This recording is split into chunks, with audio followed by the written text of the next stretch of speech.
maestra y compañeros. Nuestro equipo y yo les vamos a hablar sobre Italia.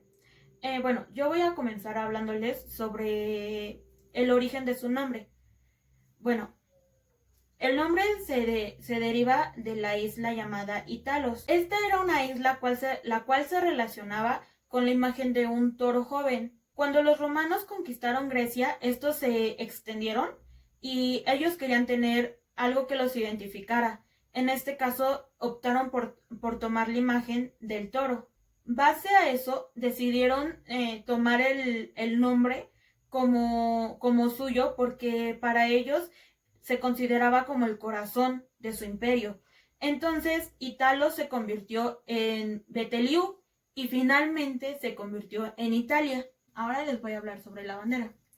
Hay que aclarar que la bandera sufrió muchísimos cambios, que antes no era como actualmente la conocemos, porque la bandera siempre se tenía que adaptar al suceso que se estaba presentando en ese momento. Pero lo que sí hay de valorarse es de que siempre tuvo los tres colores. Siempre fue tricolor la bandera de Italia. Un ejemplo de ello es en el año de 1925, la cual esta se definió por la bandera nacional y por la bandera de Estado. A esta última bandera se le tuvo que añadir la corona real en medio. Después de esto y después de la Segunda Guerra Mundial, un decreto presidencial estableció el carácter de la bandera temporal, la cual fue confirmada por la Asamblea Constituyente el 24 de marzo de 1947 y se estableció en el artículo 12 de la Constitución italiana que la bandera de la República Italiana será de tricolor, que en este caso sería color verde, blanco y rojo, y las tres franjas serían de iguales medidas las tres. También hay que aclarar que los tres colores, que en este caso, como ya mencioné, es el verde, el blanco y el rojo, dictan el carácter militar. Otro suceso importante sobre la bandera fue en el siglo XX, el cual fue hecho por el poeta Francisco dal Ongaro, el cual expuso la simbología de la bandera, principalmente utilizando como distinción el territorio italiano, el cual decía blanco como los Alpes, rojo como los volcanes y verde como la llanura de Lombardia. Bueno, ahora les voy a hablar sobre la flora y la fauna. Principalmente cabe destacar que Italia es muy pobre en recursos naturales, ya que gran parte de su territorio no es aprovechable para la explotación agrícola por ser montañoso o bien por las adversas condiciones climáticas. Ni siquiera cuenta con recursos naturales principales como el carbón, pero un punto importante es que Italia posee una gran riqueza en mármol, el cual es principalmente utilizado como sector de construcción, pero otro punto importante es que Italia destaca en la pesca, principalmente en la sardina, en el atún y en el boquerón. Y con respecto al agua dulce destacan la trucha y las anguilas. Bueno, con respecto a su fauna, en las regiones alpinas habitan, aunque no sean ya muy abundantes, lo que son las marmotas, las gamuzas e íbices. El oso antes era muy habitante, pero desgraciadamente en Italia ya está en peligro de extinción, ya no se encuentra muy frecuentemente. Mientras que el lobo y el jabalí habitan las regiones montañosas, así como el zorro, que existen un gran número de ejemplares. Entre las aves rapaces que habitan en las regiones montañosas se encuentran el buitre, el águila ratonera, el halcón y el milano. Por todo el país se encuentra la codorniz, la becada y la perdiz, y varias especies de aves migratorias. Entre los reptiles destacan varios estilos de serpientes y lagartijas y 3 especies de víboras venenosas. Y también son muy abundantes los escorpiones. Bueno, ahora, con respecto a la flora de la parte baja, parte central y meditorreal de Italia es típicamente mediterránea, con presencia de olivos, naranjos, limoneros, palmeras y cidros. En la zona sur también son característicos la higuera, la palmera ditilera, el granado y el almendro, además de la caña de azúcar y el algodón. La vegetación de los montes Apeninos es similar a la de Europa Central, con abundancia de castaños, cipreses y robles en las laderas más bajas, mientras que en las zonas de mayor altura están cubiertas de bosques de pinos y abetos. La fauna de Italia es más pobre que en otras regiones de Europa. El arte italiano influyó mucho sobre los movimientos artísticos y principalmente la pintura italiana. Hoy en día Italia tiene un lugar muy importante en la escena artística internacional, con varias galerías de arte, museos y exposiciones importantes sobre pintura italiana. Los principales centros artísticos del país incluyen Roma, Florencia, Venecia, Milán, Turín, Génova, Nápoles, Palermo, Lecce y otras ciudades. Italia alberga 53 sitios de patrimonio mundial, el mayor número de países del mundo. Bueno, dentro de sus pintores destacan principalmente todos lo conocemos, que es Leonardo da Vinci, el cual dentro de sus obras más importantes y más conocidas está la Mona Lisa y La Última Cena. De todos los cuadros que pintó, solo 15 se han conservado hasta el momento. Otro pintor importante es Masaccio Tommaso, el cual se le considera fundador de la pintura renacentista, al cual le gustaba pintar obras en las cuales le gustaba jugar con la perspectiva y el movimiento. Otro pintor importante es Tiziano, el cual se destacaba por sus obras en diferentes tipos de pintura, tanto retratos como paisajes. Ahora les hablaré sobre la escultura italiana. La escultura italiana es muy reconocida en todo el mundo porque es muy majestuosa, tiene mucha belleza y delicadeza sobre todo. La escultura italiana comenzó con los etruscos, los cuales tomaron el realismo y poco a poco la fueron desarrollando. En Roma podemos encontrar relieves tan antiguos en donde se puede observar cómo ya desde la antigüedad trabajaban con obras que tenían perspectiva. También destaca mucho la escultura dentro del renacentismo. Un ejemplo de ello son las esculturas de Donatello. Él se convirtió en el mejor escultor dentro del primer renacimiento. Fue Donatello quien finalmente revivió las estatuas clásicas, incluidas las estatuas ecuestres, con Guatemalata, la primera estatua ecuestre desde la antigüedad. Sus trabajos principales incluyen a San Jorge y a David. Bueno, las principales características de la escultura renacentista. Desde un principio, la escultura se caracterizó como individual, es decir, el estilo de su maestro y no de una escuela en particular. Se basó principalmente en el naturalismo. Hubo un manejo más natural de las proporciones corporales, cortina y anatomía y perspectiva. Resurgió el interés por los temas clásicos y se enfocó en el arte religioso. Otro punto aquí es el arte barroco dentro de la escultura. Dentro de la historia de Italia, se puede decir que el arte barroco es un movimiento artístico que se originó en Italia. Ciudades como Roma, Mantua, Venecia y Florencia, desde mediados del siglo XVI hasta mediados del siglo XVIII. El barroco, que afecta a todas las áreas, se caracteriza principalmente por la exageración del movimiento, la sobrecarga decorativa, los efectos dramáticos, la tensión, la exuberancia, la grandiosidad a veces pomposa y el contraste. Yo soy Samuel y les voy a hablar de lo que fue algunos datos históricos de Italia. Italia tiene una gran variedad de historia, pero principalmente me voy a enfocar en lo que sería la Segunda Guerra Mundial. La Primera Guerra Mundial tuvo mucha importancia para Italia, sí, pero la Segunda Guerra Mundial fue más relevante, por decirlo así. En este entonces estamos hablando de la época de 1938, el inicio de la Segunda Guerra Mundial. Italia hasta ese entonces todavía no había entrado, no había ningún bando, bueno, por parte de Italia. Estaban peleando lo que sería la Triple Entente contra la Triple Alianza, que ahorita eso lo explicaré. ¿Qué pasa? Hasta 1940 su capitán supremo, que sería Mussolini, decidió entrar en lo que sería en el año de 1940, junto con Alemania y el Imperio Austrohúngaro.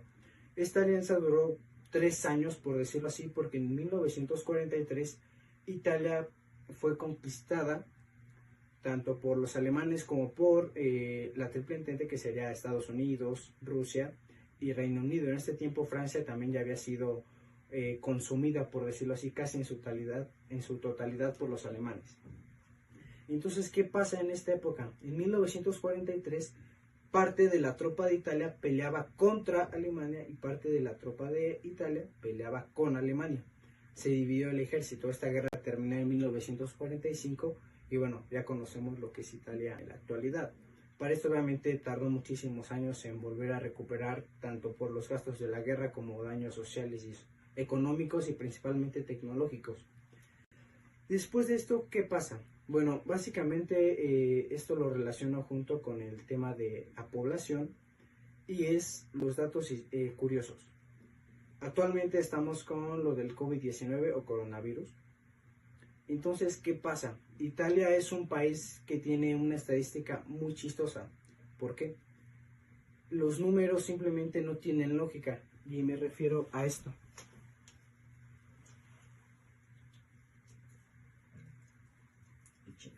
Ok, Italia tiene 69.176 infectados actualmente. Esto se sacó básicamente de una página donde es un mapa que tiene todo el conteo de tanto infectados como personas que se curaron, como personas que murieron. Entonces, Italia actualmente tiene 69.000 personas infectadas, pero ha sanado a 8.326. Ok, estamos hablando de un alrededor de unas 77.000 personas que se han infectado. China, que fue principalmente el que fue la causa de este virus, por decirlo así, fue el centro donde se generó de alguna forma, ¿no? Donde nació este virus, tiene 81.661 personas infectadas actualmente.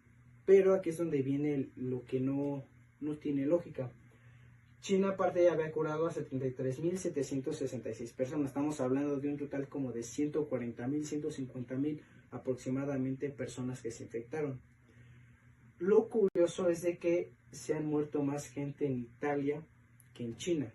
Para ser exactos, 2 veces mayor en Italia que en China, con un total de 6.820 personas que se han muerto en Italia y con un total de 3.285 que se han muerto en China. Esto, si lo llevamos a lo que sería la estadística, la lógica numérica, no tiene sentido. ¿Por qué? Porque hay más infectados o hubo más infectados en China que en Italia. ¿Cómo es posible que haya más muertos en Italia? Bueno, básicamente eso es por lo siguiente.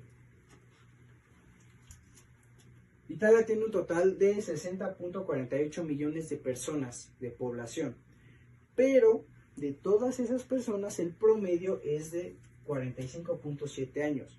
O sea, la suma de todas las edades de esta población da de 45.7 años. Es un poco alta. Y aquí está la clave de todo, de por qué en Italia hay más gente muerta. De estos 60.48 millones, 22% de la población estamos hablando de que son gente mayor a 65 años. ¿Esto qué quiere decir? Que Italia tiene a una población vieja, que ya es grande. Y este virus lo que afecta básicamente es a la gente vulnerable. Ejemplo, la gente grande, la gente que tiene alguna enfermedad, la gente que está discapacitada, de que no puede respirar bien. Todo este tipo de gente es muy vulnerable a este virus. Entonces, básicamente, esta es la variable por la cual Italia tiene más muertos. Porque si lo llevamos a la lógica, no es posible que China le gane por 60.000, 70.000 personas infectadas y que tenga más muertos Italia. Pero entrando con esta variable de que la gente es muchísimo más mayor en Italia, ya todo tiene más sentido. Italia ahorita está sufriendo uno de los tanto quiebres, por decirlo así, tanto económicos como sociales. En Italia la situación es el país que está más afectado de este virus, le sigue España. Otra cosa más sobre los datos curiosos de Italia es de que realmente no solo pasa en Italia. El continente europeo como tal es un continente con población vieja, grande. España es el segundo país ya que tiene más muertos a nivel mundial, ya superó a China, ya tiene más de 3.000 muertos como tiene China. Entonces, ¿qué está pasando? Básicamente la población es la que está haciendo de que todo esto sea un revuelo, de que haya afectado tanto a Italia. Básicamente es esto. Otro dato curioso que también me llamó muchísimo la atención es el hecho de que cómo es posible que porque obviamente pues China, ¿no? O sea, suponiendo que esta variable no existiera, China tiene es el país más poderoso, aunque digan que Estados Unidos ya quedó atrasado por el simple hecho de que China crece alrededor de 8, 6, 7% al año, mientras que Estados Unidos crece 2, 3, 4. Entonces China es China, o sea, creo que no hay otra manera de describirlo, e Italia no. Por más de que sea un país de primer mundo, por más de eso, Italia no pudo contener esto. Como lo vuelvo a repetir, hay días, por ejemplo, el día de ayer, que estamos a 25 de marzo, el día 24 de marzo se registraron que se murieron más de 600 personas en un día. Estamos hablando de que esto está creciendo poco a poco, hasta llegar a un punto en el que va a haber tal vez miles de muertos en un día. Realmente, como lo vuelvo a decir, Italia es de los países que tiene ahorita este problema muy grave y de hecho no, es el más grave que hay en el mundo.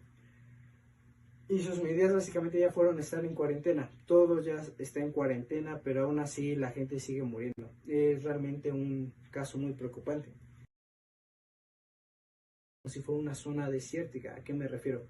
Cuando hace calor, y cuando hace frío, hace mucho frío. Pero esto no es así, depende tanto también de un poquito de las estaciones. Por ejemplo, primavera. Es cálido, ahí sí es cálido el calor, por decirlo ahora sí, que hay en la primavera. Obviamente al principio cuesta un poquito de trabajo por los restragos que dejó el invierno, pero aún así el clima va a ir ascendiendo poco a poco. Y aquí viene otoño, que realmente, digo, verano. Verano es la época más calurosa que tiene Italia, no es la primavera como lo sería, por ejemplo, aquí. En verano es donde se registra la mayor temperatura, donde literal las temperaturas son muy altas y sentir un clima muy caliente, principalmente en la zona sur, que es donde hace más calor. En la zona norte no tanto, pero aún así cuando es verano la temperatura es la más alta que hay en todo el año. En otoño es cuando ya se relaja un poquito, entra esa parte del frío, no es tan frío, pero sí desciende un poquito la temperatura. En invierno es donde ahora sí, como lo decía, parece desierto, porque aquí el frío es muy frío, muy intenso, muy frío. Aquí básicamente es donde se les recomienda que los turistas no vayan porque sí hace mucho frío en estas épocas de invierno en Italia, principalmente, lo vuelvo a decir, en el norte. Buen día, profesora. En esta exposición sobre Italia a mí me tocó hablar sobre su gastronomía, su cultura y su idioma. Y voy a comenzar hablando o describiendo la gastronomía. Bueno, la gastronomía italiana es muy variada y refleja su diversidad cultural, así como la diversidad de su historia. Está incluida dentro de la denominada gastronomía mediterránea y ha sido declarada Patrimonio Cultural y Material de la Humanidad por la UNESCO. Es imitada y practicada en todo el mundo y se considera una comida con fuerte carácter histórico y tradición variada gracias a cada una de sus regiones. Italia es también el mayor productor de vinos a nivel mundial y el país que posee la más grande variedad de quesos en el mundo. Los alimentos que son más comunes en todos los países es la pizza, el espagueti a la boloñesa y la lasaña, y la mayoría de los alimentos elaborados en Italia, independientemente de la región en la que se hagan, contienen pasta, carne y salsa de tomate. Y queso, porque como mencioné anteriormente, el queso es, bueno, en Italia es donde se maneja la más grande variedad de quesos. Otro tema del que a mí me tocó hablar es de la cultura italiana. Bueno, desde la antigüedad hasta los tiempos modernos, Italia ha destacado por sus variables culturales. Ha contribuido al desarrollo cultural de la humanidad en la escultura, arquitectura, pintura, literatura y música. En el ámbito de la música habla principalmente de la ópera. Aunque los italianos aún siguen considerándose descendientes directos de los antiguos romanos, hay algunas influencias de manera regional de otras naciones como árabes, griegos y de otras regiones.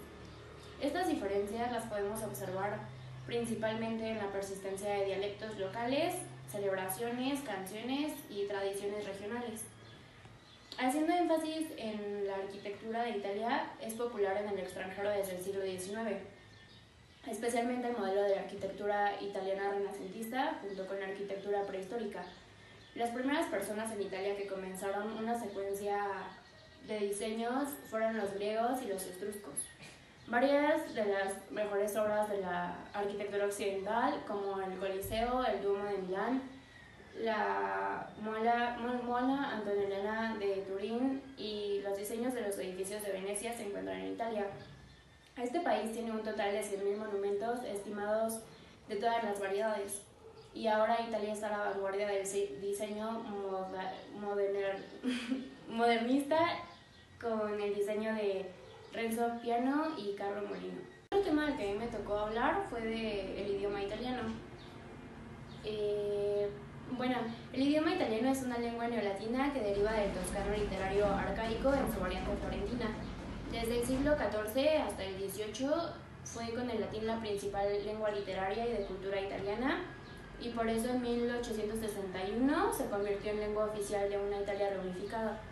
En el momento de la reunificación era hablado solo por una minoría de italianos cultos y se difundió a nivel cultural con rapidez gracias a la educación obligatoria y a partir de los años 50 del año pasado con la difusión de los medios de comunicación de masas. La lengua italiana es una de las lenguas románticas de la familia indoeuropea. 60 millones de personas hablan este idioma en la península itálica, en Cerdeña, costa norte del mar Adriático. Además, lenguas románticas es heredera directa del latín, que hablaban los romanos que impusieron a cuantos pueblos estuvieron bajo su control. En muchos países europeos entra el latín como la lengua escrita pero muerta, y las lenguas que proceden de él tanto naturales pero habladas, entonces son lenguas vivas. En ningún país se dio en tanta intensidad como en Italia. Se estima que en el mundo entero la cifra de los 60 millones de hablantes que les había mencionado anteriormente asciende a 125 millones, y los millones de italianos la han esparcido por el mundo en Estados Unidos, Australia, Uruguay, Venezuela, Canadá y Alemania. Bueno, son como los países en donde por causas de migración se ha esparcido también este idioma. Y pues es todo lo que tengo que decir en mi exposición. Y gracias.